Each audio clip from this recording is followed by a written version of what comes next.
I invited the man who slept with my wife to her wedding. The worst part wasn't that he showed up. It was that he looked comfortable, like he belonged there, like he had never quietly dismantled my life. He blended into conversations, raised a glass as if he were just another guest celebrating a new beginning, not someone who had helped destroy the one that came before it. Watching him didn't make me angry. It made something colder settle inside me, more deliberate. I realized I wasn't dealing with a memory. I was looking at a man who had walked away from the damage he helped create without carrying any of it. Most people imagine betrayal as something loud and obvious, but the truth is much quieter than that. It builds slowly, in things you don't notice at first, in silences that stretch too long, in small changes that don't seem important until they are. That's how my marriage ended. Not with a confession or a fight, but with distance that kept growing until it felt permanent. Serena didn't leave all at once. She faded, and by the time I understood, there was nothing left. When I found out about Adrian, it didn't shock me the way it should have. It felt like it had already happened. She told me he didn't matter. Just a mistake, someone who showed up when things were already broken. But people don't destroy marriages by accident.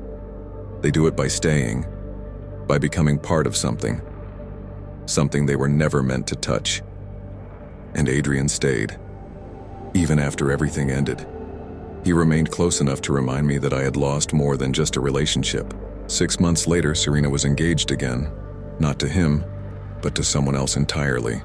Someone stable, safe, who fit perfectly into the image of a fresh start. Daniel was everything I was. And somehow Adrian was still there, still part of her world, invited into spaces where he didn't belong. When I found out he wasn't just attending but was actually part of it, standing near the front, close enough to witness every moment, something inside me shifted in a way I didn't understand.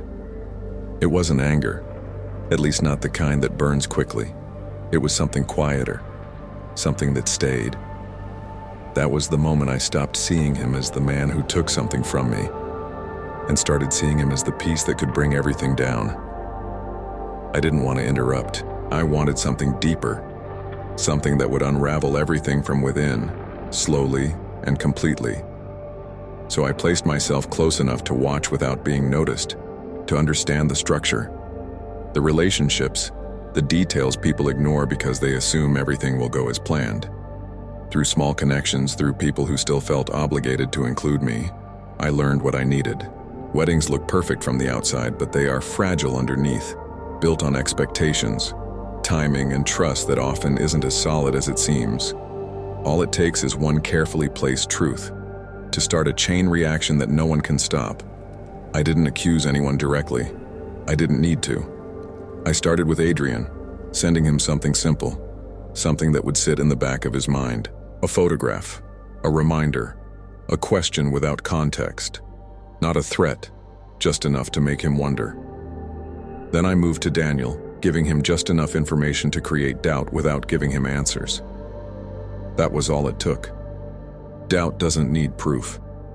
It grows on its own, filling in gaps, creating connections, turning small details into something much larger.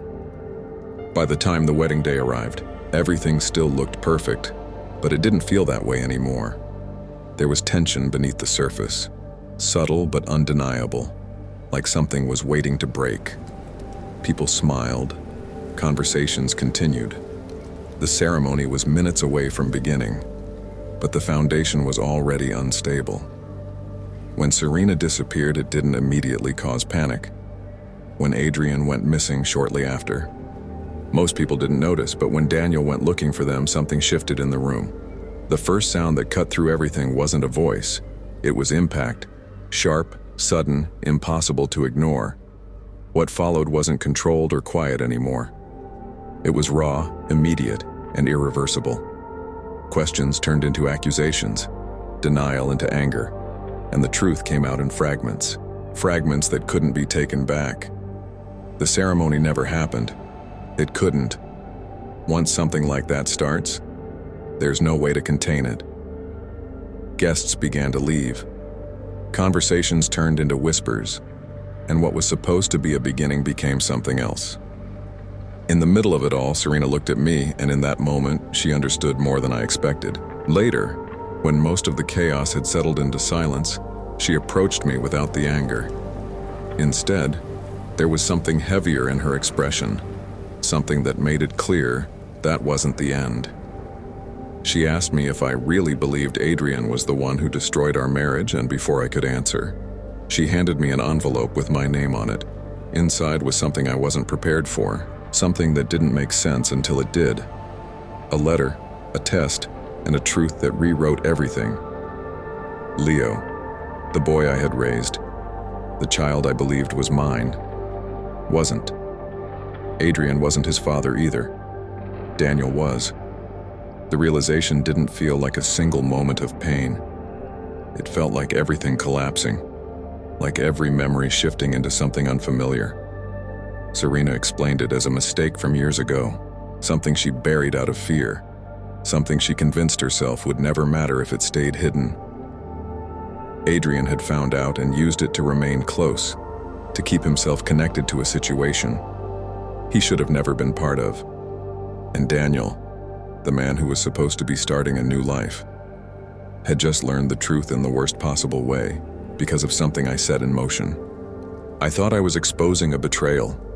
I thought I was forcing honesty into a situation built on lies. Instead, I revealed something that was never meant to come out like that, something that affected more.